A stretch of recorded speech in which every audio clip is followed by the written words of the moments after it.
نظر آتا ہے. کس کے اندر؟ ادب کے اندر بیک وقت انسان کے اندر. اس لیے ادب بیک وقت انسان کا ایک بے چین کرنے والا اور معاشرتی کام ہے، جس کی کیا ہوئے جی پوری دنیا کی نظارے جس کے اندر آپ کو نظر آئیں گے. بعض جگہ اس نے اپنے مخصوص ماحول اور سماج کی عکاسی ضرور کی، لیکن بڑا ادب وہی سمجھا گیا ہے جس میں افاقیت کے عناصر کی پوری طرح کار فرمائی تھی. کار فرمائی موجود ہونا. اچھا کیا کہتے ہیں، بعض جگہ تو یہ ایک ماحول میں لکھا جاتا ہے، ہاں علاقائی ادب ہوتا ہے، لیکن اصلی ادب مصنف یہ کہتے ہیں وہی ہوتا ہے جس میں آپ کو پوری دنیا کے عناصر پوری دنیا کی کے حالات و واقعات پوری طرح موجود نظر آئیں. غرض ادب پھیلا اور بڑا، اور چونکہ وہ انسانوں کی اپنی چیز تھی اس لیے انہوں نے اس سے دلچسپی لی. ہاں پھر ادب بڑا، پھیلا، وسیع ہوتا گیا، چونکہ انسان کی اپنی چیز تھی اور اس کے ساتھ مناسبت رکھتی تھی، اس لیے کیا ہوا کہ اس میں دلچسپی پیدا ہوئی اور انسانوں نے اس میں دلچسپی لینا شروع کی.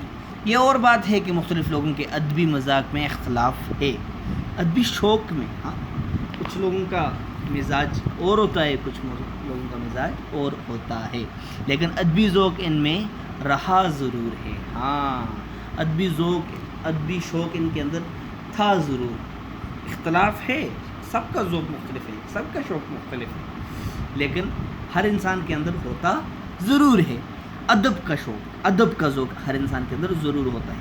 یہ بات کسی قدر عجیب ضرور ہے کہ ہر دور اور ہر زمانے میں سماج کے افراد انفرادی اور اجتماعی طور پر ادب سے دلچسپی لیتے رہے. ہاں یہ بات کیا ہے جی، کسی قدر عجیب بھی ہے. ہاں اس کو ہم عجیب بات بھی کہہ سکتے ہیں کہ ہر دور اور ہر زمانے کے سماج کے افراد جو ہیں، معاشرے کے افراد جو ہیں، وہ چاہے انفرادی طور پر، ہاں یعنی کہ اکیلے اور اجتماعی طور پر یا اکٹھے طور پر ادب میں دلچسپی ضرور لیتے ہیں. یہ بڑی عجیب بات ہے کہ ہر دور کے لوگ جو ہیں، معاشرے کے لوگ جو ہیں، وہ چاہے اجتماعی طور پر ہوں یا انفرادی طور پر ہوں، وہ ادب میں ضرور دلچسپی لیتے ہیں. ادبی ذوق اچھا یا برا، کم یا زیادہ، ہر شخص کے دل میں رہا ضرور. بعضوں نے اپنے علم، شعور اور مذاق کی بلندی اور پاکیزگی کی وجہ سے اس میں نکھار پیدا کیا، خوبصورتی پیدا کی، اور بعض ان باتوں کے فقدان کے باعث ایسا نہ کر سکے. فقدان، کمی. ہاں بعض لوگ تو ایسے ہیں جنہوں نے اپنے علم، شعور اور مذاق کی بلندی اور اپنے پاکیزگی کی وجہ سے ادب کے اندر خوبصورتی پیدا کی، اور بعض جو ہیں ان کے ادب میں آپ کو اس چیز کی کمی نظر آئے گی. لیکن ذرا گہری نظر ڈالنے کے بعد یہ بات حقیقت نظر آنے لگتی ہے، کیونکہ جس طرح انسانوں کے اندر ادب کو تخلیق کرنے کی خواہش بالکل فطری ہے، اسی طرح اس سے دلچسپی لینا بھی ان کی فطرت میں داخل ہے. ہاں کیا کہتے ہیں، اگر تھوڑی سی گہری نظر ڈالیں، مصنف کہتا ہے، تو آپ کو ایک بات بالکل حقیقت نظر آئے گی، سامنے نظر آئے گی. کیونکہ جس طرح انسان کے اندر جو ہے وہ پیدا کرنے کی خواہش بالکل قدرتی طور پر پائی جاتی ہے، اسی طرح اس میں دلچسپی لینا یا اس میں تجسس جو پیدا ہوتا ہے ادب کے حوالے سے، وہ بھی بالکل فطری طور پر پایا جاتا ہے انسان کے اندر. کون انسان ایسا ہو سکتا ہے جو دوسرے انسانوں کے جذبات و احساسات سے دلچسپی نہ لیتا ہو؟ آپ دیکھیں نا، لوگ جو ہیں وہ راز جاننے کی کوشش کرتے رہتے ہیں، دوسروں کے حالات پر ان کی بڑی گہری نظر ہوتی ہے.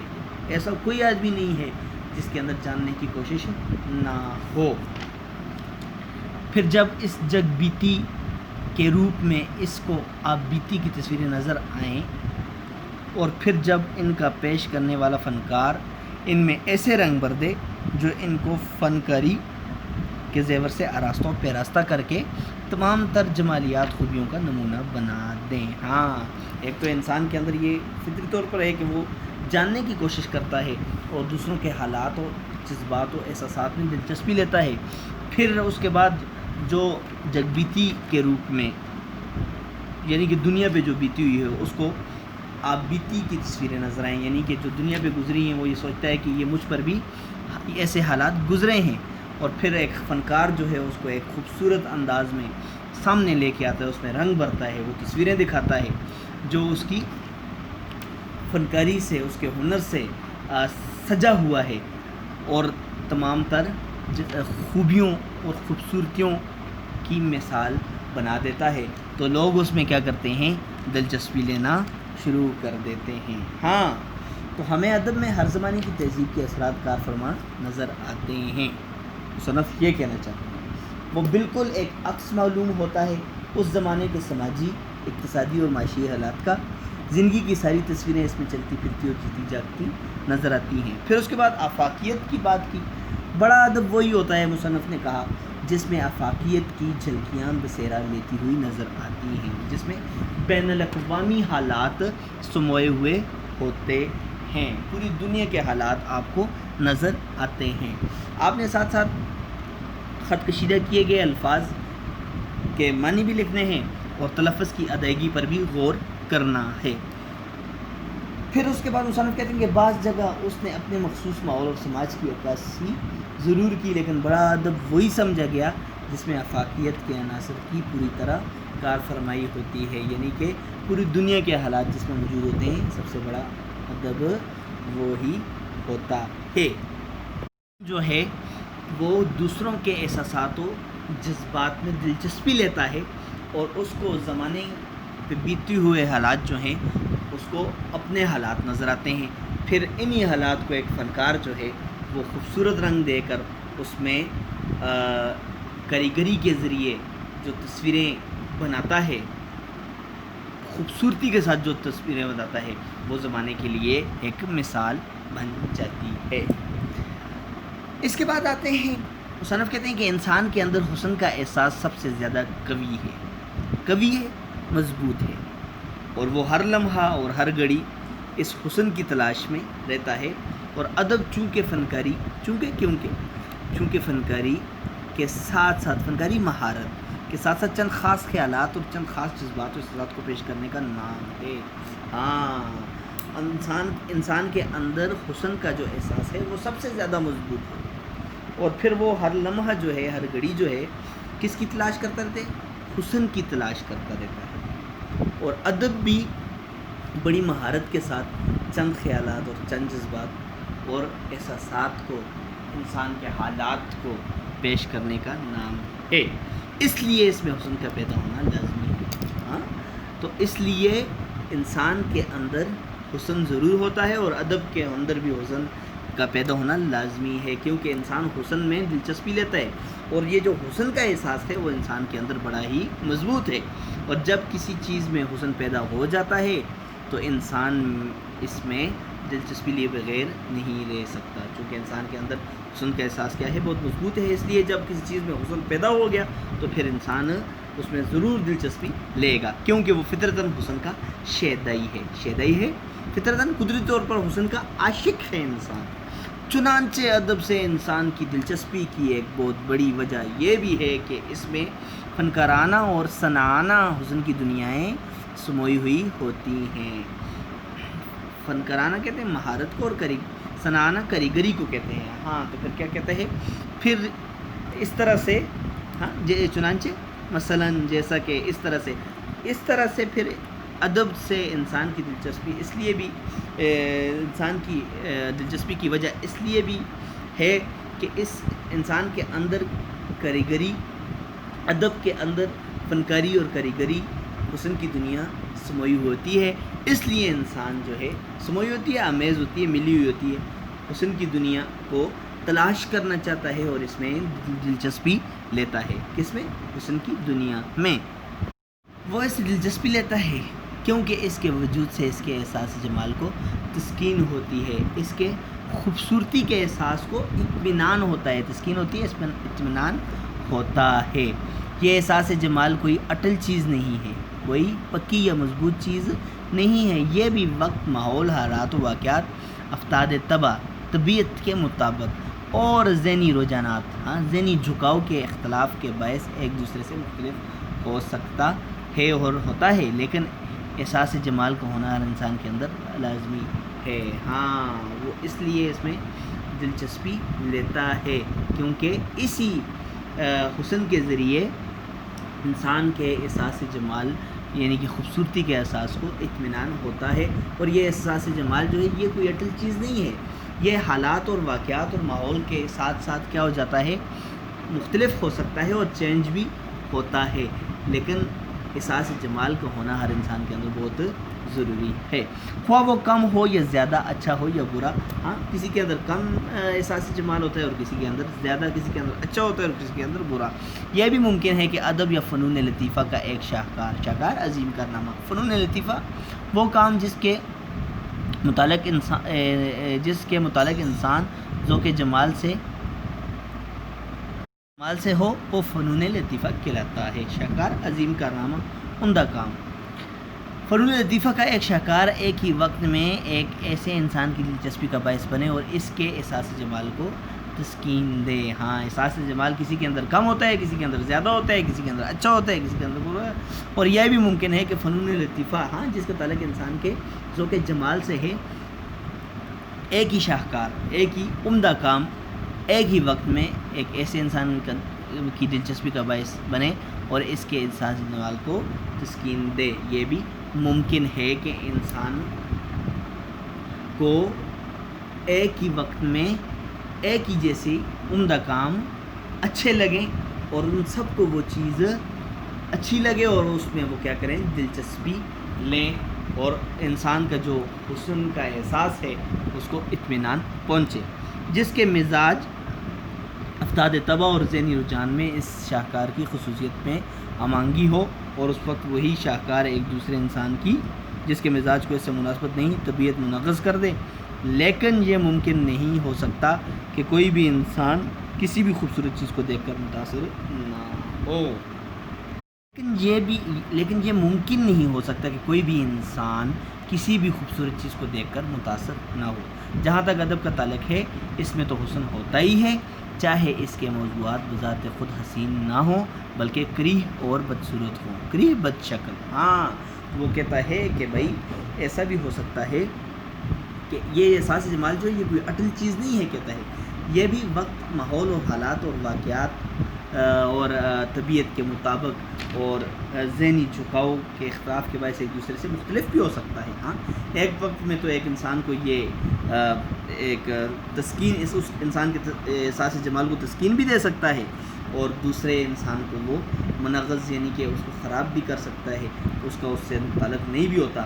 لیکن کہتا ہے کہ یہ ممکن نہیں ہے کہ انسان جو ہے کسی بھی خوبصورت چیز کو دیکھ کر متاثر نہ ہو. اور جہاں تک وہ کہتا ہے ادب کا تعلق ہے اس میں حسن ضرور ہوتا ہے، چاہے اس کے موضوعات بذات خود حسین ہوں نہ ہوں بلکہ کریہ اور بدصورت ہوں. ہاں تو انسان کے اندر ادب کے اندر حسن ضرور ہوتا ہے، موضوعات چاہے اس کے حسین ہوں یا نہ ہوں، بد شکل ہوں، بدصورت ہوں، لیکن اس کے اندر حسن ضرور ہوتا ہے. انسان اب کیا کہہ رہے جی اس پیراگراف میں مصنف کیا کہہ رہے ذرا غور سے سنیں کہ انسان فطرتاً حسن کا شیدائی ہے، اس کے اندر حسن کا احساس سب سے زیادہ قوی اور وہ قوی ہے اور وہ ہر لمحہ ہر گھڑی اس حسن کی تلاش میں رہتا ہے. اور ادب چونکہ فنکاری کے ساتھ خاص خیالات اور جذبات اور احساسات کو پیش کرنے کا نام ہے، اس لیے اس میں حسن کا پیدا ہونا لازمی ہے. اور جب کسی چیز میں حسن پیدا ہو جاتا ہے تو انسان اس میں دلچسپی لیے بغیر رہ نہیں سکتا اور تخلیق کار حسن پیدا کرنے کا کام برابر جاری رکھتا ہے. کسی کو تو اس کی جو حالات و واقعات کے مطابق ہوتا ہے، کسی کو تو ایک ادب پسند آئے گا اور یہ کوئی اٹل چیز بھی نہیں ہے. احساس جمال کوئی اٹل چیز نہیں ہے. ایک انسان کا احساس جمال اور ہوتا ہے اور دوسرے انسان کا اور بھی ہو سکتا ہے، لیکن ادب میں حسن ضرور ہوتا ہے، خواہ کہ اس کے موضوعات جو ہیں وہ بذات خود حسین ہوں یا نہ ہوں. یہ تو فنکار کا کمال ہے کہ وہ بدصورت سے بدصورت چیز میں بھی حسن کی رعنائی اور دلکشی پیدا کر دے. ہاں ادب لکھنے والا یہ تو اس کا کمال ہے، اس کی خوبی ہے کہ وہ جو بہت ہی بدصورت اور بڑی خراب چیز ہے، بد شکل چیز ہے، اس چیز میں بھی حسن، خوبصورتی اور دلکشی پیدا کر دے. یہ اس کا فن ہے، یہ اس کا ہنر ہے. بہرحال ادب ایک ایسا مقام ہے جہاں فنکار کی صناعی کاریگری بدصورت چیز کو بھی حسن کے زیور سے آراستہ و پیراستہ کر کے پیش کر سکتی ہے، آراستہ بنا سنوار کے پیش کر سکتی ہے. یعنی کہ فنکار جو ہوتا ہے، ادب تخلیق کرنے والا، وہ بدصورت چیز کو بھی بہت خوبصورت انداز میں پیش کر سکتا ہے. اس اعتبار سے ادب کا مرتبہ بہت بلند ہو جاتا ہے، کیونکہ ہماری سماجی زندگی میں کوئی اور مقام ایسا نہیں آ سکتا جہاں بدصورت چیز کو بھی حسین بنا کر پیش کیا جا سکے. یہ شرف صرف فنون لطیفہ، جس کا تعلق انسان کے ذوق جمال سے ہے اور ادب کو ہی حاصل ہے. پس انسانی زندگی میں اس کی اہمیت سے کسی کو انکار نہیں ہو سکتا. یعنی کہ ادب کے اندر انسان جو ہے وہ بدصورت سے بدصورت چیز کو بھی بڑی خوبصورتی اور رعنائی اور دلکشی سے سامنے لے کے آ سکتا ہے، اور ایک بدصورت چیز کو بھی حسن کے زیور سے آراستہ کر سکتا ہے. ہاں، کہتے ہیں پرانے زمانے میں ایک قصیدہ نگار تھا، اس کا نام عشا تھا. عشا عربی کا قصیدہ نگار تھا وہ، اور اسی علاقے میں ایک عورت تھی جس کی 7 بیٹیاں تھیں جو بڑی بدصورت تھی، ان کی شادیاں نہیں ہو رہی تھیں. تو پھر عشا کو کہا گیا کہ بھائی ان کے لیے تم قصیدہ لکھو تاکہ ان کے رشتے آئیں اور ان کی شادیاں ہو سکیں. تو بھائی اس عشا نے ان 7 بہنوں کے لیے قصیدے لکھے اور ان کی شادیاں ایک خوبصورت اور اچھی جگہ پہ ہو گئیں. یعنی کہ وہ صورت کے اعتبار سے اتنی خوبصورت نہیں تھی. دیکھیں نا، ادب جو ہے وہ بدصورت سے بدصورت چیز کو بھی حسین بنا کر پیش کرتا ہے. اس لیے ادب کو انسانی زندگی میں اتنی اہمیت حاصل ہے کہ اس سے کوئی بھی شخص انکار نہیں کر سکتا. یہ تھا ہمارا آج کا سبق، اور ہم نے یہ جو ڈاکٹر عبادت بریلوی کا ایک خوبصورت مضمون ہے کچھ ادب کے بارے میں، وہ آج ختم کر لیا ہے اور یہ مضمون اختتام پذیر ہو گیا ہے. اب ذرا اہم نکات پہ نظر دوڑاتے ہیں کہ انسان کے اندر تخلیق کی فطری خواہش. نمبر 1، انسان کے اندر فطری خواہش. تو جیسا کہ ہم نے شروع میں کہا کہ ایک طرف تو تخلیق کی فطری خواہش اور دوسری طرف اپنے آس پاس کے افراد سے دل پر بیتی ہوئی حالت کو ظاہر کر دینے کا خیال، ان دونوں عناصر نے مل کر کس کو پیدا کیا ہے؟ ادب کو پیدا کیا ہے. ایک تو انسان کے اندر فطری خواہش ہے کہ وہ کچھ نہ کچھ پیدا کرے، اور دوسری یہ ہے کہ زمانے پر لوگوں کی طرف سے جو گزرے ہوئے حالات ہیں، یہ دونوں جو ہیں یہ مل کر ادب پیدا کرتے ہیں. پھر اس کے بعد تھا ادب کے اندر زمانے کا عکس کار فرما ہونا، موجود ہونا. ہاں، تو ہمیں ہر زمانے کی تہذیب کے اثرات، ادب کے اندر ہر زمانے کے تہذیب کے اثرات کار فرما نظر آتے ہیں، موجود نظر آتے ہیں. وہ بالکل ایک عکس معلوم ہوتا ہے اس زمانے کے سماجی، اقتصادی اور معاشی حالات کا. زندگی کی ساری تصویریں اس میں چلتی پھرتی اور جیتی جاگتی نظر آتی ہیں. کس کے اندر؟ ادب کے اندر. پھر اس کے بعد تھا نمبر 3 پہ آفاقیت کی جھلکیوں کا بسیرا ادب کے اندر. تو بھائی بڑا ادب وہی ہوتا ہے جس میں آفاقیت کی جھلکیاں بسیرا لیتی ہوئی نظر آئیں. بعض جگہ اس نے اپنے مخصوص ماحول اور سماج کی عکاسی ضرور کی، لیکن بڑا ادب وہی سمجھا گیا ہے جس میں آفاقیت کے عناصر کی پوری طرح کار فرمائی ہو. یعنی کہ پوری طرح آفاقیت کے عناصر اس کے اندر موجود ہوں، دنیا کے حالات اس کے اندر موجود ہوں.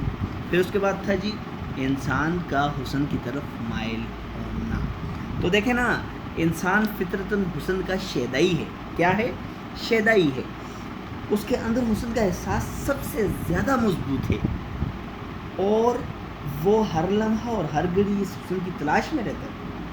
اور ادب چونکہ فنکاری کے ساتھ خاص خیالات اور جذبات و احساسات کو پیش کرنے کا نام ہے، اس لیے اس میں حسن کا پیدا ہونا بھی لازمی ہے. کس کے اندر؟ ادب کے اندر حسن کا پیدا ہونا بہت ضروری ہے. اور جب کسی چیز میں حسن پیدا ہوتا ہے تو انسان اس میں دلچسپی لیے بغیر نہیں رہ سکتا، اور تخلیق کار حسن پیدا کرنے کا کام برابر جاری رکھتا ہے. پھر اس کے بعد ادب میں فنکار کا کمال. ادب کے اندر جو فنکار ہوتا ہے اس کی یہ خوبی ہوتی ہے کہ وہ بدصورت سے بدصورت چیز کو بھی حسن کی خوبصورتی، رعنائی اور دلکشی کے ساتھ تخلیق کرے اور زمانے کے سامنے لے کر آئے. ادب جہاں فنکار کی کاریگری بدصورت چیز کو بھی حسن کے زیور سے آراستہ و پیراستہ کر کے پیش کر سکتی ہے، اسی کو ادب کہتے ہیں۔ اس اعتبار سے ادب کا مرتبہ جو ہوتا ہے وہ بہت بلند ہو جاتا ہے۔ لیکن آخر میں وہ کہتے ہیں کہ انسانی زندگی میں اس کی اہمیت سے کسی کو بھی انکار نہیں ہے اور نہ ہی کوئی انکار کر سکتا ہے۔ ادب جو ہے وہ کسی نہ کسی صورت انسانی زندگی میں ضرور پایا جاتا ہے۔ تو آپ کا ہوم ورک آج کا جو ہے وہ آپ نے کرنا یہ ہے کہ اس میں سے آپ نے الفاظ معنی بھی لکھنے ہیں، اور یہ جو آخر میں 5 پوائنٹ میں نے بیان کیے ہیں اور ساتھ ساتھ میں نے ان کو ایکسپلین بھی کیا ہے، اس کی تشریح بھی کی ہے، یہ سارا آپ نے لکھ کر مجھے بھیجنا ہے، جو میں آپ کو چیک کر کے واپس ریٹرن واپس کروں گا۔ اللہ تعالیٰ آپ کا حامی و ناصر ہو۔ اللہ حافظ۔